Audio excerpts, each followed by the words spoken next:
काय बरं मा सकाळचे 6 वाजले. थंडी जाम असा आहे. डोंबोलीचा रिक्षा स्टँड असा या आणि सर इतकी थंडी असा बापरे.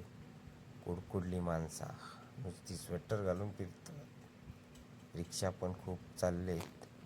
आपल्या कामार आणि धग केलेलो असा वाईस गरम वाटाक व्हाया होणार. हे आपले अध्यक्ष उभे असत. रिक्षा चालले आपली कामं करतात. कुठला बघा ते 4 सीट घेतली जातात. 15 रुपये शेअरिंग असते. तुम्ही सुद्धा इलाज तर स्टेशनपासून खाडे येऊ तुमका 15 रुपये शेअरिंग घेतात. बघा अशी रिक्षाची लाईन लागली ती. आणि सर मराठी माणूस दिसतलो तो आपलं कोकणातलो माणूस भरपूर असा. हे बघा कबूतर खाणे बंद केल्याने तसे हडे येईल. आणि हो बघा कावळो काळो असा एकदम असा वाटतं वेस्ट इंडिज मधून येतो. वेस्ट इंडिजचा कावळा आलाय. उडणं सुद्धा नाही बघा. किती उडवचा प्रयत्न करा.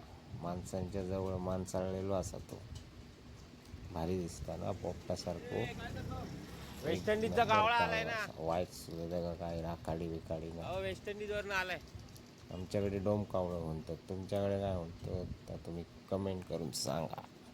चला अशाच व्हिडिओसाठी वेस्ट इंडिजचा कावळा दाखवते. चॅनलला लाईक करा आणि सबस्क्राईब करा. पुढे तुम्हाला असे रिक्षाचे व्हिडिओ बघू का वेस्ट इंडिज वरनं आणि आपल्या कोकणातले माणूस असतात त्यांना सबस्क्राईब करा. एकदम चला तर पुढे भेटू.